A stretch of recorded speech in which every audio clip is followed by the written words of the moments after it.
Hello everyone, welcome to my channel. This is my second video on general pharmacology. आज के इस video में हम बात करने वाले हैं drug nomenclature and routes of drug administration के बारे में। Drugs usually have 3 types of name.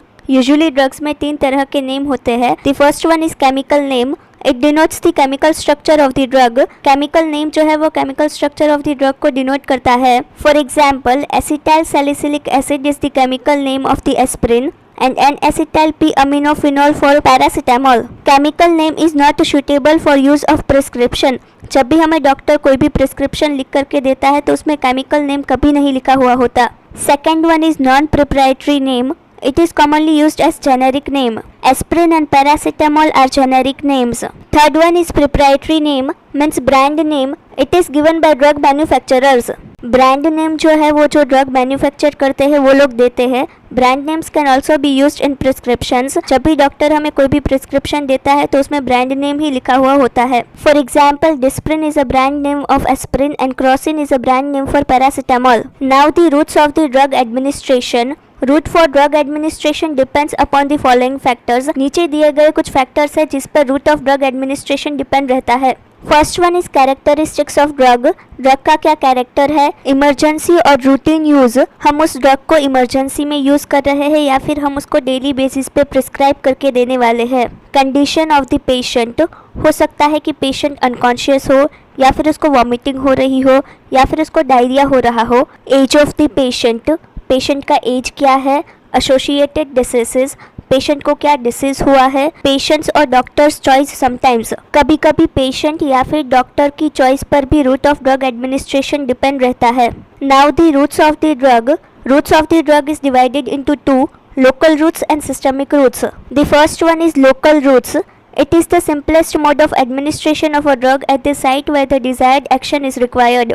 अगर कोई भी ड्रग पूरी बॉडी में ट्रैवल ना करके जहाँ पे हमें इन्फेक्शन हो रखा है सिर्फ वहीं पे एक्शन करे तो उस रूट को लोकल रूट कहते हैं। Systemic routes. Drug administered by this route enters blood and produce systemic effects. अगर कोई ड्रग है जो पूरी बॉडी में ब्लड सर्कुलेशन में ट्रैवल करती हुई इन्फेक्शन तक पहुंचती है तो उस रूट को सिस्टमिक रूट बोलते हैं। Now the local route is divided into 3, topical, intra-arterial and deep tissues. First one is topical. If we apply any drugs on the external surface, it will come under topical. कोई भी ऐसी drug जिसे हम body के external surface पे apply कर रहे हैं तो ऐसी ड्रग जो है वो टॉपिकल के अंडर आएगी। एग्जाम्पल इज स्किन, जिसमें हम स्प्रे, लोशंस, ऑइंटमेंट, क्रीम या फिर पाउडर का यूज करते हैं। आइज एंड ईयर कैनाल, जिसमें हम ड्रॉप्स का यूज करते हैं। थ्रोट इन्फेक्शन, जिसमें हम लॉजेंजेस का यूज करते हैं। एनल कैनाल, जिसमें हम सपोसिटरीज का यूज करते हैं। यूरिथ्रा, जिसमें हम जेली का यूज करते हैं। ब्रोंकाई, जिसमें हम इनहेलेशन करवाते हैं। वजाइना, जिसमें हम टेबलेट या फिर क्रीम का यूज करते हैं। Intra arterial route for treatment of malignancy involving limbs. अगर हमें अपर लिम में मैलिग्नेंसी हुई है तो हम क्या करेंगे कि ब्रेकियल आर्टरी में ड्रग को इंजेक्ट कर देंगे। अब तो इसमें ऐसा लगेगा कि ये सिस्टमिक रूट हो जाएगा, लेकिन पहले ब्रेकियल आर्टरी जो है वो मोस्ट ऑफ दी ड्रग जहाँ पर मैलिग्नेंसी है वहीं पर लेकर के जाएगी। इससे पूरी बॉडी में ड्रग सर्कुलेशन हो ही नहीं पाएगा। Deeper tissues. Common example is knee arthritis injection. अगर हमें नी में आर्थराइटिस है और अगर हम पूरी ब्लड सर्कुलेशन के थ्रू कोई भी ड्रग देते हैं तो बहुत ही कम ड्रग पहुंचेगी, तो इसमें हम क्या करेंगे कि डायरेक्टली इंजेक्शन के थ्रू ड्रग को डिलीवर कर देंगे। Now the systemic route is divided into enteral and parenteral. Enteral route is again divided into 3, oral route, sublingual route and rectal route. Now the oral route, it is the most common route. जो सबसे common root है जिसमें हम drug का administration करवाते हैं that is oral route. Capsule, syrup, mixture etcetera. Oral route में हम क्या क्या दे सकते हैं, तो कैप्सूल दे सकते हैं, सिरप दे सकते हैं या फिर कोई भी मिक्सचर दे सकते हैं। For example, paracetamol tablet for fever. Now the advantages of oral route.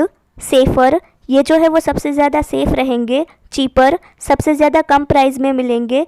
Painless, इसे लेने में हमें कोई दर्द नहीं होगा। कैन बी सेल्फ एडमिनिस्ट्रेटेड, इसको हम खुद से ले सकते हैं। Disadvantages, not suitable for emergency as onset of action of oral administered drug is slow. अगर हम ओरल रूट से कोई भी ड्रग लेते हैं तो पूरे जीआईटी में से होकर के इन्फेक्शन तक धीरे धीरे पहुंचेगी। अनकॉन्शियस पेशेंट, अगर पेशेंट अनकॉन्शियसनेस में है तो हम ओरल रूट से उसको ड्रग नहीं दे सकते। Patients with severe vomiting and diarrhoea, अगर पेशेंट को वॉमिटिंग या फिर डायरिया हो रहा है तो भी हम उसको ओरल रूट से ड्रग नहीं दे सकते। ये सारे इसके डिसएडवांटेजेस है। Sublingual route, the preparation is kept under the tongue, जो भी ड्रग का प्रिपरेशन है हम उसको टंग के नीचे रख देंगे। For example buprenorphine for myocardial infarction. Advantages, quick onset action, बहुत ही जल्दी काम करेगा। सेल्फ एडमिनिस्ट्रेशन इज पॉसिबल, हम इसको खुद से ले सकते हैं। Bypasses the first pass metabolism, first part metabolism मतलब कि लीवर बाईपास हो जाता है, यानी कि ड्रग जो है वो लीवर तक पहुंचती ही नहीं है, डायरेक्टली ब्लड सर्कुलेशन में ही चली जाती है। Disadvantages is lipid soluble drugs is only used, means कि सबलिंगुअल रूट से हम लिपिड इनसोल्यूबल ड्रग नहीं दे सकते। Rectal route, drugs can be given in form of a solid और अ लिक्विड। रेक्टल रूट में हम दोनों सॉलिड और लिक्विड ड्रग्स का यूज कर सकते हैं। First one is suppositories, it can be used for local as well as systemic effects.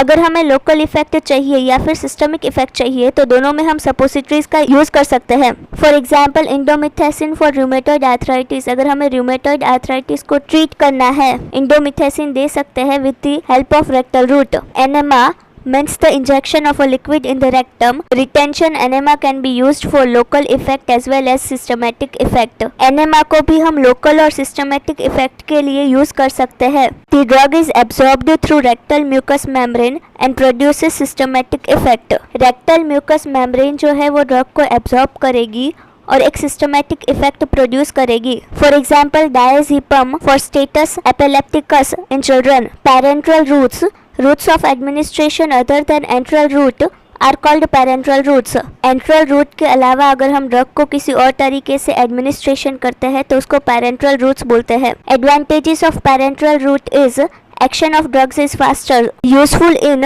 Unconscious patient, अगर पेशेंट अपने कॉन्शियस में नहीं है तब। अनकोऑपरेटिव एंड अनरिलायबल पेशेंट, अगर कोई पेशेंट कोऑपरेटिव नहीं है तब।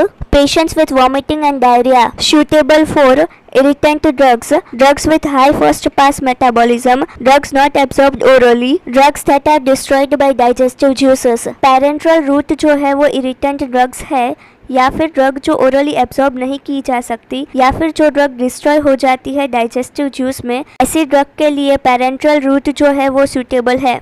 Disadvantages, cannot be usually self administrated, ऐसी जो ड्रग है इसको हम अपने आप से नहीं ले सकते।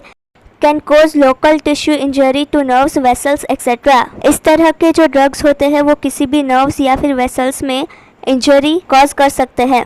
Parenteral route is again divided into injectable and non-injectable.